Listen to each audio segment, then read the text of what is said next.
Guys, welcome to this Saturday afternoon with the results just in. Some real cruel ones that had to wait to the last second of the game to be played, given there was some late goals in this afternoon's Premier League round of games. Obviously, no Tottenham to report on, so I wanted to do a little reaction video on some of the results that we're in today. Let's start with Aston Villa versus Forest. Aston Villa 4, Forest 2. It looked like Aston Villa were way on their way when, 3-0 up, thought game's done. And at that moment, I have to say, I expected a little bit more from Forest. Not that, listen, Aston Villa away is a tough side to play. Right now, they're in form, good momentum. But given Forest's situation in the league, and they're now getting drawn back into that relegation, but they were always in that relegation, but you thought, a good result today will try and keep them away from that bottom three.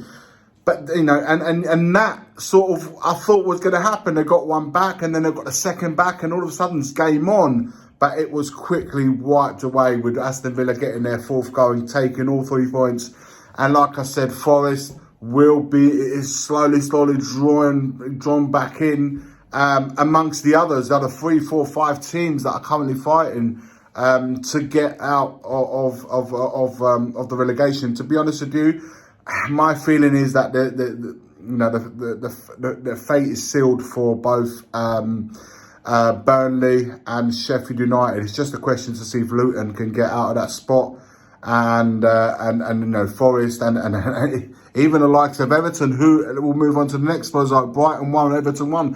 Everton looked like they had a massive win away to Brighton, and that would have given them a nice little cushion. But they, again, last minute equaliser by Dunk meant that they lose 2 points, although it's still a good result. 1-1 away from home to Brighton is a good result. But with the, given the fact that they had gone down to 10 men, 1-0 up, you think that they would have held out, but they didn't. And that means Everton as well, good point, yes, but 3 would have been a lot better regarding that relegation area. Another one, Burnley, we had a man sent off during the game, but they were completely blown out of the water with Crystal Palace, our very next opponents, next week at our home ground. 3-0, game done, and looks like the season for Burnley. Sorry to say, Burnley fans, man, but I just don't see how you're going to get around the results.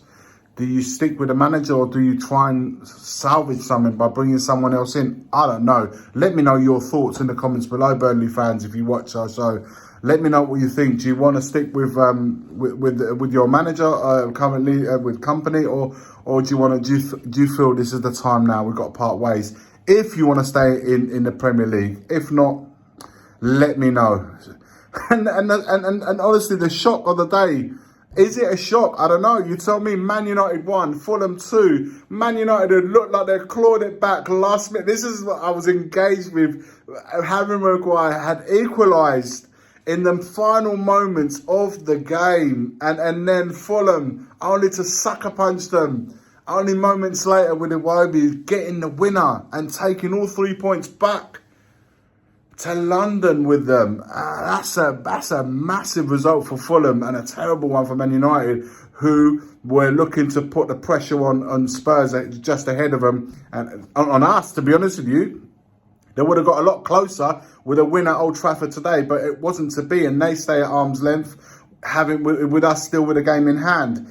So some good results there, some shockers, and also relegation battles are really starting to take shape, really. Aston Villa, it's a shame. I honestly thought Forest would try and make it a little bit more difficult with them because they need the points, but Aston Villa completely taking them apart in that game and sealing all 3 points. They go 5 points ahead of us, with us having a game in hand. And we really have to push on, try and get some good results, a really run of games, because we've got to keep up with the momentum that Aston Villa got if we are to make that Champions League spot. Tough order, guys. And now leaves, obviously, Bournemouth, Man City to be played at 5:30 p.m. And tonight's big clash between Arsenal and Newcastle. My feeling is Man City Bournemouth are a good side. They're a good side, particularly at home. But I feel like Man City really need the 3 points today if they're, to keep tabs on Liverpool, stay close as well, to stay in that. Because I feel, and no disrespect to Newcastle fans, but I think Arsenal are going to win at home.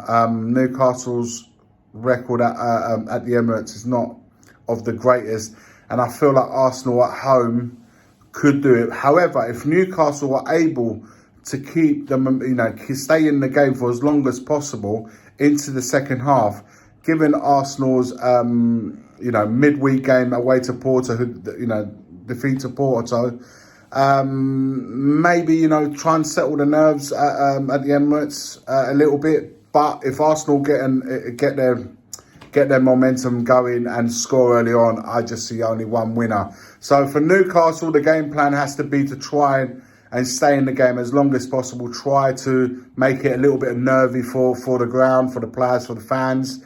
And who knows, maybe there could be an after effect of that Porto defeat, in midweek. If Arsenal do what I think they do and get an early goal and then really dominate, and they will take all 3 points. I have no question in my mind about that. Also giving Newcastle, I repeat, Newcastle's not the greatest record at the Emirates. I see only but 3 points there. Guys, let me know your thoughts of today's results in the comments below. I'm really intrigued to know what you think and what you make of today's game, waiting for tonight's game, and of course, and the rest of the weekend. Your thoughts in the comments below. Like, comment and subscribe. And as always, forever always, come on you Spurs. The first game we look for, Robbie. Tottenham away.